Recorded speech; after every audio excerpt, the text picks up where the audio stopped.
Et comme prévu, on revient maintenant sur l'ensemble de ce dispositif annoncé hier avec le Premier ministre Dominique de Villepin. Merci d'avoir accepté notre invitation.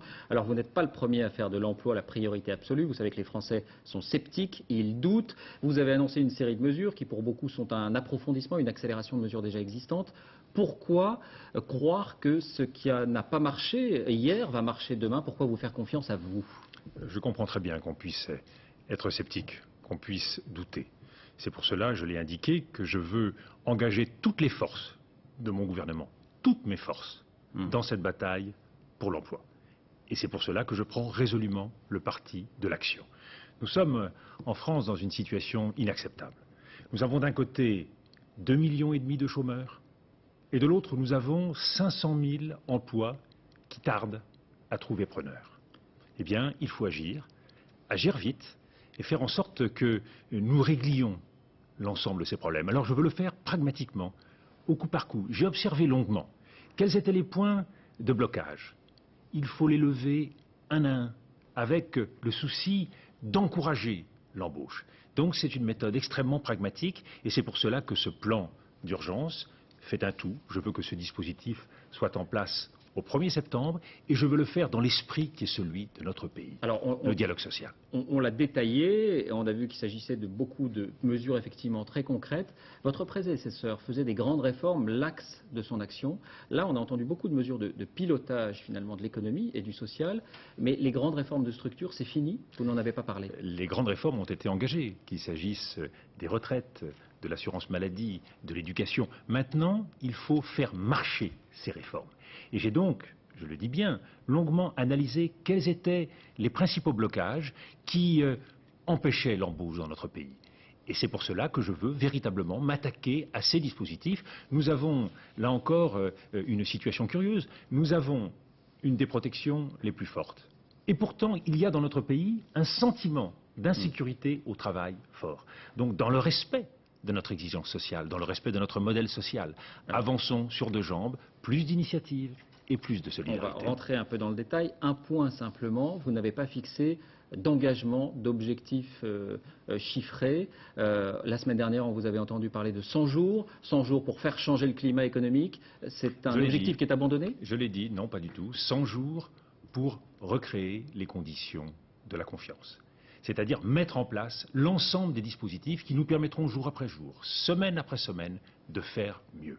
Je le dis, je suis un pragmatique. Je veux créer ce déclic d'embauche, je veux recréer la confiance, et je suis convaincu qu'à partir de là, eh bien, nous recréerons de l'emploi dans notre pays. À quelle échéance on pourra le mesurer? 2006, vous espérez une amélioration de l'emploi? Je pense que d'ici la fin de l'année, le mouvement sera enclenché. Je me refuse à donner des chiffres parce que, une fois de plus, vous l'avez dit, il y a eu trop de déceptions. C'est pour cela que je le redis, que l'on me juge sur mes actes. Alors il y a un point, vous l'avez entendu, qui soulève la contestation, c'est ce fameux nouveau contrat qui allège les contraintes des employeurs, qui propose une durée à l'essai de 2 ans. Les syndicats parlent de brèche dans le code du travail, ils disent c'est la précarité. Est-ce que c'est une brèche? La précarité, c'est le chômage. Et ce contrat est un contrat à durée indéterminée. C'est un vrai contrat avec une vraie rémunération et qui prévoit toute une série de dispositifs qui sont protecteurs pour le salarié. D'un côté, cela permet à l'employeur d'embaucher parce qu'il y a nécessité de l'encourager à l'embauche. Je parle, et c'est ce qui a été ciblé, des très petites entreprises, c'est-à-dire les commerçants, c'est-à-dire les artisans, les indépendants, les professions libérales. Souvent, pour eux, embaucher, c'est prendre un risque pour leur entreprise. Là, ils auront 2 ans pour changer d'avis. Ils auront 2 années pour consolider cet emploi. Cela leur donne la possibilité, parce que vous savez, dans une très petite entreprise, on s'attache à ceux qui travaillent avec vous. C'est le quotidien. On vit avec ces salariés, on les connaît. Et donc, on ne prend pas à la légère la décision de les licencier. Ce n'est pas véritablement l'esprit dans lequel les choses sont faites. Et je le redis, il y aura plus de protection, un accompagnement personnalisé pour ces salariés et par ailleurs des indemnités, des allocations accrues. Donc c'est plus protecteur que le système actuel. La question qu'on se pose, c'est est-ce que ça n'est pas un ballon d'essai? Est-ce que ça n'est pas finalement un système qui pourra être ensuite étendu à l'ensemble de l'économie avec effectivement un emploi révoltant pendant 2 ans? 2,5 millions de chômeurs, nous l'avons vu dans votre reportage. 2,5 millions de chômeurs. Peut-on s'interdire de tout essayer. Donc c'est une expérience qui pourra être étendue. Mais c'est la réponse aux besoins. Je vous l'ai dit, j'ai regardé là où il y avait des blocages. Beaucoup de petits entrepreneurs, de petits patrons dans notre pays veulent embaucher. Et ils hésitent. Pour les pousser à l'embauche, il faut donc les inciter, leur apporter la souplesse dont ils ont besoin. Et en même temps, il faut apporter aux employés les garanties indispensables. Mais pour être très précis, Monsieur le Premier ministre, ça pourra être étendu aux grandes entreprises ensuite? Il ne s'agit que des très petites entreprises, et je le précise, les droits... Mais rien n'est exclu. Non. Je le précise, cela n'est valable que pour les très petites entreprises, et les droits des salariés augmenteront à mesure du temps passé dans l'entreprise. Donc vous voyez, il s'agit véritablement de tirer avantage et pour l'employeur et pour le salarié dans le respect, une nouvelle fois, de notre droit social. Un point aussi, on a dit, créer des conditions d'embauche c'est bien, mais si la croissance n'est pas là, à quoi cela va-t-il servir? Est-ce qu'il ne faut pas relancer le pouvoir d'achat pour recréer une augmentation de la consommation et donc de la croissance?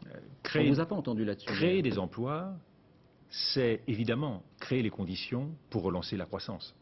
Et donc, encourager la consommation.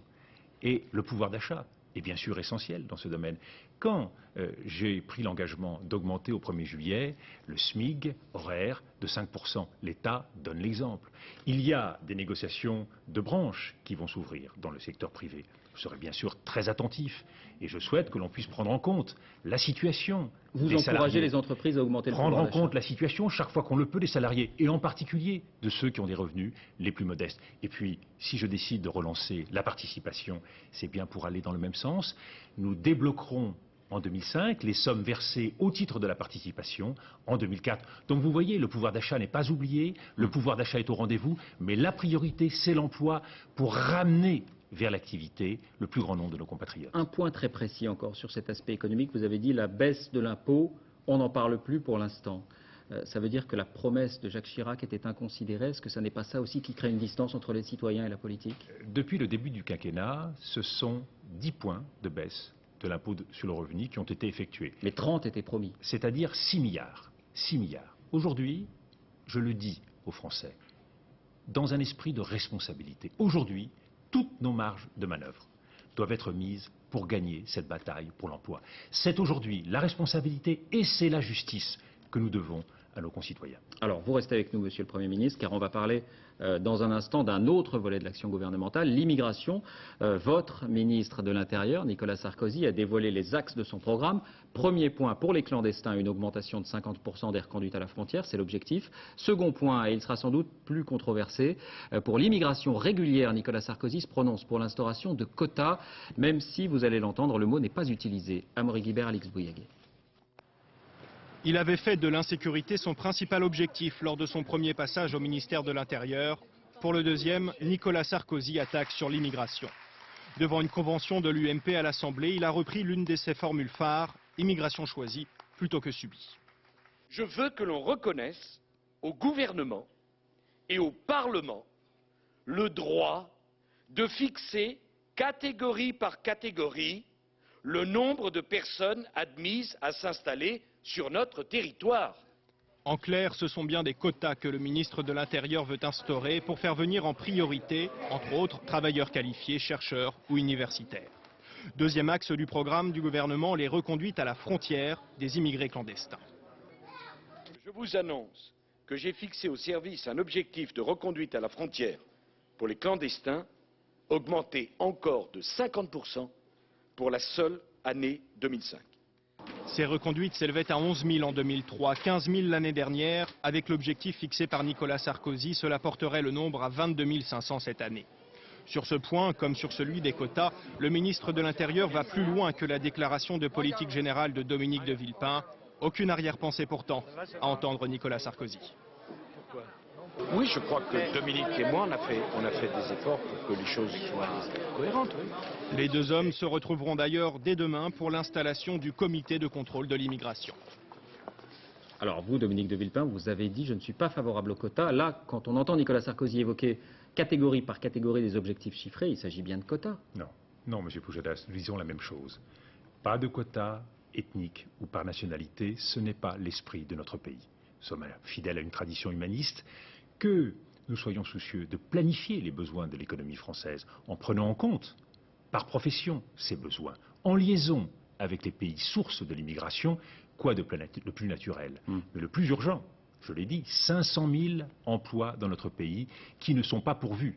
C'est de faire en sorte qu'avec nos compatriotes, tous ceux qui aujourd'hui souffrent du chômage, nous puissions satisfaire ces emplois. Donc Nicolas Sarkozy ne pensait pas aux quotas quand il s'exprimait ainsi. Priorité à l'emploi pour nos nationaux, pour ceux qui vivent dans notre pays, et pour le futur, dès lors que nous aurions d'autres besoins, faire en sorte, bien sûr, que nous répondions à l'exigence de notre économie. Le quota tel qu'il est appliqué ailleurs, évoque le quota par nationalité ou par ethnie. Une fois de plus, ce n'est pas l'esprit de notre pays. Que l'on réponde à nos besoins économiques, bien sûr. Un mot sur le binôme, l'expression a été employée, que vous formez avec Nicolas Sarkozy. C'est un vice-premier ministre ou c'est un numéro 2 avec un numéro 1 qui décide et lui qui exécute, pour reprendre une expression consacrée? Le président de la République m'a confié une lourde tâche, qui est de diriger un gouvernement de service public. Et j'entends que ce gouvernement soit mené dans la collégialité, chacun à sa place. Nous travaillons tous ensemble dans la même direction. Mais c'est vous le patron? Bien évidemment, c'est le Premier ministre qui dirige le gouvernement. Mais vous savez, je suis d'abord soucieux du résultat et de l'action. Je n'ai pas de susceptibilité, pas d'amour-propre. L'important pour moi, comme pour Nicolas Sarkozy, comme pour tous les ministres, c'est le service des Françaises et des Français. Mais si on lit bien le journal Le Monde, Nicolas Sarkozy aurait déclaré « Je partirai en 2006 en pensant à préparer 2007 ». Est-ce que ça n'est pas déjà un premier accroc? Qu'il y ait des rumeurs, qu'il y ait des commentaires, que l'on veuille prêter à tel ou tel des arrière-pensées, c'est le traditionnel petit jeu de la politique. Ce n'est pas le mien, ce n'est pas celui de mon gouvernement, et ce n'est pas aujourd'hui l'intérêt des Français. Un tout dernier mot, Dominique de Villepin, on vous connaît pour votre panache, votre éloquence, souvent flamboyante, et puis hier on a découvert quelqu'un de beaucoup plus sobre et appliqué. C'est ça le nouveau style Villepin Premier ministre? Le style Villepin Premier ministre, c'est il y a des problèmes, il faut des solutions. Rassemblons-nous, travaillons ensemble, de façon déterminée, nous aurons les solutions pour la France. Merci, Monsieur le Premier ministre, d'avoir répondu à nos questions.